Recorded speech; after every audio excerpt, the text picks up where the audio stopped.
Hello friend, graphic teaching art में आपका स्वागत है। आज मैं फ़ोटोशॉप में आपको ये मूवी टूल के बारे में बताने जा रहा हूँ कि इसका हम यूज़ कैसे करते हैं। तो इसमें दो टूल्स दे रखे हैं। जब आप राइट क्लिक करेंगे तो मूवी टूल्स और आर्ट टूल्स, तो आज मैं इन दोनों के बारे में आपको बताऊँगा। तो सबसे पहले हम क्या करते हैं कि फाइल में गए कंट्रोल ओ ओपन करता हूँ।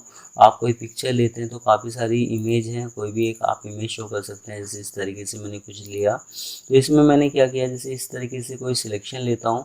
पिछली वीडियो में मैंने आपको कॉपी पेस्ट के बारे में बताया था। तो जैसे मैंने किया F3 F4 कॉपी पेस्ट करने के लिए, तो ये F3 से कॉपी हो गया था और F4 से पेस्ट हो गया था।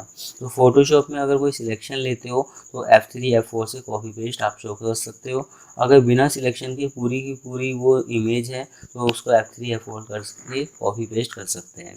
तो इसमें सबसे पहले है मूवी टूल्स। मैं ऑल दबा के क्या करता हूँ, इस तरीके से 4 ऑब्जेक्ट शो कर देता हूँ, ले लेता हूँ इस तरीके से। तो ऑल दबा के जैसे मैंने कॉपी पेस्ट किया, 4 मैंने ऑब्जेक्ट शो करे बनाए यहाँ पे। तो इसमें हमारा क्या करता है कि जैसे मैंने इस पर सिलेक्ट कर रहा हूँ तो ये लास्ट वाले ऑब्जेक्ट पे मेरे को मतलब मूव होता हुआ दिखा रहा है। अगर मैं सेकंड वाले पे क्लिक करता हूँ तो जब भी शो कर रहा है। तो अगर आप राइट क्लिक करके लेफ्ट क्लिक करते हैं तो आप उस लेयर पे आप जा सकते हैं। ये यहाँ से आपको देखना पड़ेगा कि मुझे कौन सी लेयर पे जाना है। तो इसमें थोड़ा दिक्कत आती है। तो अगर आपको दिक्कत ना आए, अगर आप चाहते हैं कि मैं माउस से लेफ्ट क्लिक जहाँ पर भी करूँ तो वो लेयर सिलेक्ट हो जाए आपका, तो उसके लिए यहाँ ऑटो सिलेक्ट, आप यहाँ ऑटो सिलेक्ट पे क्लिक करते हैं। जब हम फोटोशॉप इंस्टॉल करते हैं तो यहाँ सिलेक्ट नहीं होता, तो हमें यहाँ सिलेक्ट करना होता है। आप जिस लेयर पे जाना चाहें उस लेयर पे आप आराम से चले जाते हैं। तो इस तरीके से तो यहाँ फोटोशॉप में ऑटो सिलेक्ट यहाँ सिलेक्ट होना ज़रूरी होता है, जिससे कि आप जिस लेयर पे जाना चाहें उस लेयर पे आप जा सकते हैं।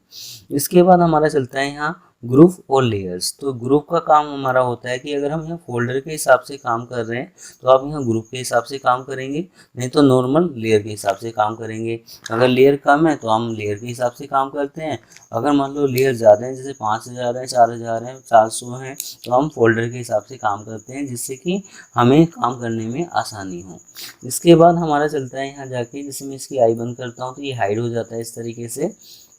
किसी भी ऑब्जेक्ट का साइज छोटा बड़ा करना है तो आप यहाँ जाएंगे, इसका साइज यहाँ से छोटा बड़ा, साइज को छोटा बड़ा करने के लिए हम क्या करते हैं, जैसे आप इस तरीके से साइज को छोटा बड़ा कर सकते हैं। अगर मैं ऑल दबाऊंगा तो ये चारों तरफ से साइज को छोटा बड़ा कर सकता है।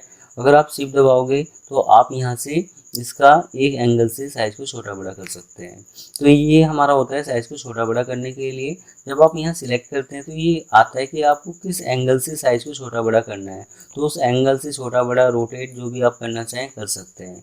तो ये हमारा एंगल शो करता है कि हम कितना उसका साइज छोटा बड़ा कर सकते हैं। तो यहाँ शो करता है उसकी विड्थ और हाइट। हम यहाँ विड्थ और हाइट दे के भी यस करेंगे तो उसके हिसाब से भी आप उसका साइज छोटा या बड़ा कर सकते हैं। तो जैसे मैंने मूवी टूल पे क्लिक किया यहाँ, तो ये शो कर रहा है हमारा कि किसी भी ऑब्जेक्ट का साइज छोटा बड़ा करने के लिए। पिछली वीडियो में मैंने आपको ये बताया नहीं था।